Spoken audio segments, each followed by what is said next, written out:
തദ്ദേശ തെരഞ്ഞെടുപ്പിൽ കോൺഗ്രസ് നേടിയ മഹാവിജയം, UDF നേടിയ ഈ വലിയ മുന്നേറ്റം, അതിൻ്റെ ക്രെഡിറ്റ് ആർക്കാണ് എന്നുള്ള തരത്തിൽ ഈ സോഷ്യൽ മീഡിയയിലെങ്കിലും ഒരു കൂട്ടം അണികളിങ്ങനെ ആറാടി തിമിർക്കുന്നുണ്ട്. അതെപ്പോഴും സംഭവിക്കുന്ന ഒരു കാര്യമാണ്.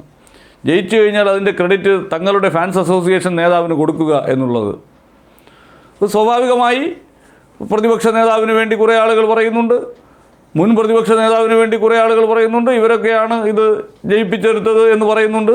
യഥാർത്ഥത്തിൽ ഒരു ഭരണവിരുദ്ധ വികാരം കേരളത്തിലുണ്ടായി.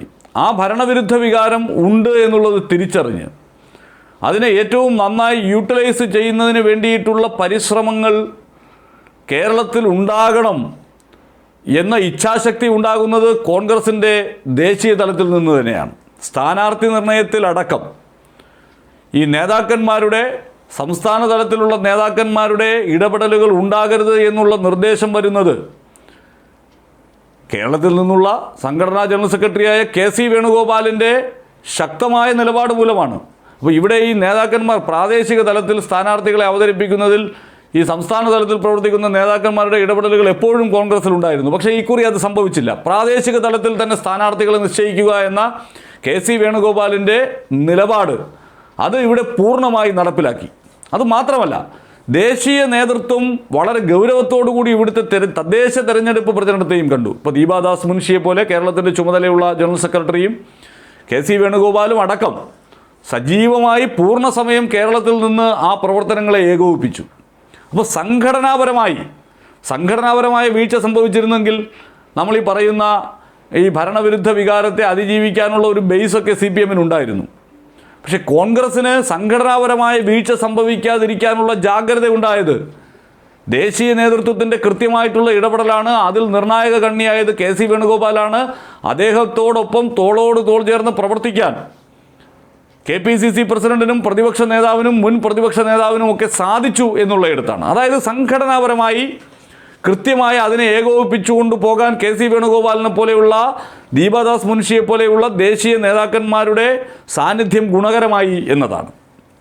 അപ്പോൾ കേരള വിഷയങ്ങളിൽ സജീവമായി ഇടപെടുന്ന MP-മാരായി കേരളത്തിൽ നിന്നുള്ള MP-മാർ മാറുന്നു എന്നുള്ള പ്രതീതി ഈ ഘട്ടത്തിൽ, അതായത് തെരഞ്ഞെടുപ്പിനോട് അടുത്ത് നിൽക്കുന്ന ഘട്ടത്തിൽ പാർലമെൻറ്റ് സമ്മേളനം നടക്കുന്നു. അവിടെ ശബരിമല അടക്കമുള്ള വിഷയങ്ങൾ KC വേണുഗോപാലും ഒക്കെ ഉയർത്തിക്കാട്ടുന്നു. ഈ വോട്ട് ചോരി വിഷയം വളരെ ഗൗരവത്തോടുകൂടി ഉയർത്തിക്കാട്ടുന്നു. കേരളത്തിലും അതിൻ്റെ അലയൊലികൾ, പലയിടങ്ങളിലും കള്ളവോട്ടുകൾ ചേർത്തിരിക്കുന്നു CPM എന്നുള്ള ആരോപണങ്ങൾ ഉയരുന്ന ഘട്ടത്തിൽ. അപ്പോൾ അത്തരത്തിൽ വളരെ കാൽക്കുലേറ്റഡ് ആയിട്ടുള്ള ഒരു സംഘടനാ പ്രവർത്തനത്തിലേക്ക് കേരളത്തിലെ കോൺഗ്രസിനെ ഒരുക്കിയതിൽ KPCC പ്രസിഡന്റിനും അഭിമാനിക്കാം.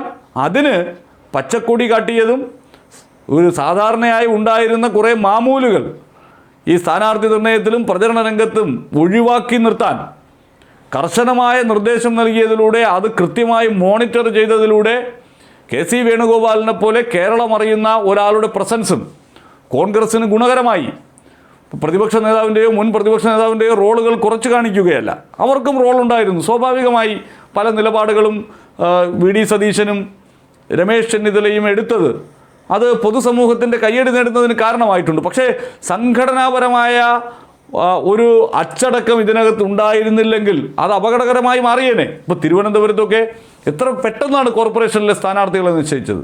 അതിനൊക്കെ പച്ചക്കൊടി കാട്ടിയത്. ഇപ്പോൾ സംസ്ഥാന നേതൃത്വത്തിന് എന്തെങ്കിലും അതിനകത്ത് അസ്വാരസ്യങ്ങൾ ഉണ്ടെങ്കിൽ പോലും അതൊക്കെ ഇല്ലാതാക്കുന്നതിന് വേണ്ടിയിട്ടുള്ള നല്ല ഇടപെടലുകൾ നടത്തിയത് അത് നമുക്ക് ബോധ്യമുള്ളത് കൊണ്ട് പറയുന്നൊരു കാര്യമാണ്.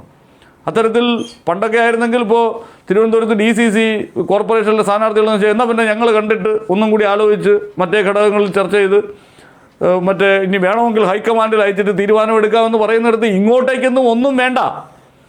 അതാത് ഘടകങ്ങളിൽ തീരുമാനിക്കുക, അത് പ്രഖ്യാപിക്കുക, അതാത് ഘടകങ്ങളിൽ ചുമതലയുള്ളവർ അതിൻ്റെ റോൾ നിർവഹിക്കുക എന്ന നിലയിലേക്ക് ആ സംവിധാനത്തെ, തെരഞ്ഞെടുപ്പ് മെഷീനറിയെ കൊണ്ടുവരാൻ സാധിച്ചു എന്നുള്ളയിടത്ത് KC വേണുഗോപാലിൻ്റെ ഒരു വലിയ ഇടപെടലുണ്ട്. അത് നമ്മൾ ഈ പറയുന്നത് പോലെ ഒരു ഭരണവിരുദ്ധ വികാരത്തെ യൂട്ടിലൈസ് ചെയ്യാൻ, ഇവിടെ പക്ക ഭരണവിരുദ്ധ വികാരമാണ്. ആ ഭരണവിരുദ്ധ വികാരം BJP ശക്തമായ ഇടങ്ങളിൽ BJPക്ക് അനുകൂലമായി മാറി. BJPക്ക് ദൗർബല്യമുള്ള ഇടങ്ങളിൽ അതാണ് കേരളത്തിൽ കൂടുതൽ ഉള്ളത് എന്നുള്ളത് കൊണ്ട് അത് UDFന് അനുകൂലമായി മാറി. അല്ലാതെ ഏതെങ്കിലും ഒരു ആളിൻ്റെ മഹത്തായ സർക്കാർ വിരുദ്ധ പോരാട്ടം കൊണ്ടാണ് ഇത് നടന്നത് എന്നൊക്കെ ആരെങ്കിലും തെറ്റിദ്ധരിക്കുന്നുണ്ടെങ്കിൽ അത് അവരുടെ ഫാൻസ് അസോസിയേഷന് മാത്രമുള്ള ചിന്താഗതിയാണ്. യഥാർത്ഥത്തിൽ സംഘടനാപരമായി കോൺഗ്രസ് കരുത്തുകാട്ടി സ്ഥാനാർത്ഥി നിർണയത്തിൽ കോൺഗ്രസിൽ പണ്ടൊക്കെ ഉണ്ടായിരുന്ന ആ ശീലങ്ങൾ ഒഴിവായി എന്നുള്ളതാണ് ഈ തെരഞ്ഞെടുപ്പിലെ വിജയത്തിന് നിർണായകമായ ഘടകം. ഭരണവിരുദ്ധ വികാരമാണ്, ജനങ്ങളിൽ ഇടതുപക്ഷത്തോടുണ്ടായ വലിയ അമർഷമാണ് ഈ വിജയത്തിന് കാരണം. അത് ഏതെങ്കിലും ഒരു വ്യക്തിയുടെ ക്രെഡിറ്റ് അല്ല എന്നുള്ള കാര്യം കൃത്യമായി ബോധ്യപ്പെടേണ്ടതുണ്ട്. ഡീലിമിറ്റേഷൻ നടക്കുമ്പോൾ പലപ്പോഴും അത് ഭരിക്കുന്ന മുന്നണിക്ക് അനുകൂലമായ വികാരമുണ്ടാക്കിയെടുക്കാൻ വേണ്ടിയാണ് ചെയ്യുന്നത് എന്ന് ആക്ഷേപമുയരാറുണ്ട്. ഇക്കുറിയും തിരുവനന്തപുരം കോർപ്പറേഷനുമായി ബന്ധപ്പെട്ടും അത്തരത്തിൽ LDF അവരുടെ സ്വാധീന മേഖലകളിലാണ് പുതിയ വാർഡുകൾ ഉണ്ടാക്കിയത് എന്ന ആക്ഷേപമുയർന്നിരുന്നു. തിരുവനന്തപുരത്ത് നിലവിലുണ്ടായിരുന്ന 9 വാർഡുകൾ, അത് പല മേഖലകളിലായി കിടന്ന 9 വാർഡുകൾ ഒഴിവാക്കിയിട്ട് കഴക്കൂട്ടത്ത് മാത്രം 6 എണ്ണം ഉൾപ്പെടെ പുതിയ 10 വാർഡുകളാണ് രൂപീകരിച്ചത്. ഈ 10 വാർഡുകളിൽ 7 എണ്ണവും BJP പിടിച്ചു. 3 എണ്ണം മാത്രമാണ് CPMന് നേടാനായത്. എന്ന് പറഞ്ഞാൽ ഈ ഡീലിമിറ്റേഷൻ കൊണ്ട് ഒരു നയാ പൈസയുടെ പ്രയോജനം CPMന് തിരുവനന്തപുരം കോർപ്പറേഷനിൽ ഉണ്ടായിട്ടില്ല എന്നർത്ഥം. സാധാരണ ഈ ഡീലിമിറ്റേഷൻ നടത്തുമ്പോൾ തങ്ങൾക്ക് സ്വാധീനമില്ലാത്ത മേഖലകൾ മാറ്റിയെടുത്ത് ചെറുതായി അവിടെയും ഇവിടെയും നിന്നുള്ള ചില പോക്കറ്റ് വോട്ടുകളൊക്കെ എടുത്തു വച്ചിട്ട് അനുകൂലമാകുന്ന തരത്തിൽ ഒരു വാർഡ് ഉണ്ടാക്കുക എന്നുള്ളതാണ് സ്വീകരിക്കുന്ന തന്ത്രം. തിരുവനന്തപുരത്തും അങ്ങനെ തന്നെയാണ് ചെയ്തത്. പക്ഷേ ജനങ്ങളുടെ വികാരം മറ്റൊന്നായിരുന്നു. ഇപ്പോൾ കഴക്കൂട്ടം നിയമസഭാ മണ്ഡലം അത് കുറച്ചും കൂടി ഒരു ഗ്രാമീണ മേഖലയായി കിടക്കുന്ന ഇടമാണ്. നഗരത്തിൻ്റെ ഇപ്പോൾ IT ഹബ്ബൊക്കെ ആണെങ്കിലും കഴക്കൂട്ടത്തിൻ്റെ ഒരു ഭാഗമെന്ന് പറയുന്നത് ഇപ്പോഴും പൂർണ്ണമായും ഒരു ഗ്രാമീണ മേഖലയാണ്. അപ്പോൾ അത്തരം സ്ഥലങ്ങളിൽ തങ്ങൾക്ക് സ്വാധീനം ഉറപ്പിക്കാനാകുമെന്ന പ്രതീക്ഷയോടുകൂടിയാണ് അവിടെ 6 പുതിയ വാർഡുകൾ ഉണ്ടാക്കിയത്. ഇപ്പോൾ തിരുവനന്തപുരം നിയമസഭാ മണ്ഡലത്തിനകത്തുണ്ടായിരുന്ന കുറേ വാർഡുകൾ വെട്ടിമാറ്റിയിട്ട് കഴക്കൂട്ടത്ത് പുതിയതായി 6 വാർഡുകൾ ഉണ്ടാക്കുകയായിരുന്നു. അത് CPMന് അവരുടെ സ്വാധീനം ഉറപ്പിച്ചു നിർത്താൻ വേണ്ടിയായിരുന്നു. കഴക്കൂട്ടം അവരുടെ സ്ട്രോങ് ഹോൾഡാണ് എന്നുള്ള ചിന്തയുടെ അടിസ്ഥാനത്തിൽ. പക്ഷേ കഴക്കൂട്ടത്ത് പുതുതായി ഉണ്ടാക്കിയ സൈനിക സ്കൂൾ വാർഡ് BJP ജയിച്ചു. അവിടെ കോൺഗ്രസ് 2ാമതായി.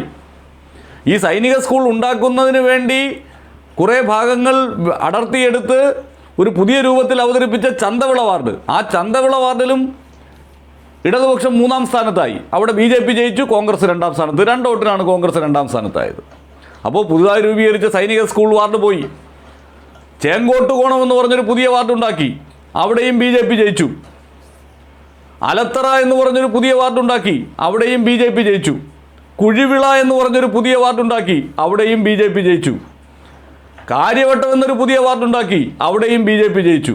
പാങ്ങപ്പാറ എന്ന് പറയുന്ന താരതമ്യേന വോട്ടർമാരുടെ എണ്ണം വളരെ കുറവായിരുന്ന, അതായത് നമ്മൾ കോർപ്പറേഷനിലെ മറ്റ് വാർഡുകളുമായി നോക്കുമ്പോൾ വളരെ കുറവായിരുന്ന ഒരു വാർഡിൽ മാത്രമാണ് കഴക്കൂട്ടത്ത് ഉണ്ടാക്കിയ പുതിയ വാർഡുകളിൽ BJPക്ക് മേൽ ഒരു ആധിപത്യം ഇടതുപക്ഷത്തിന് നേടാനായത്.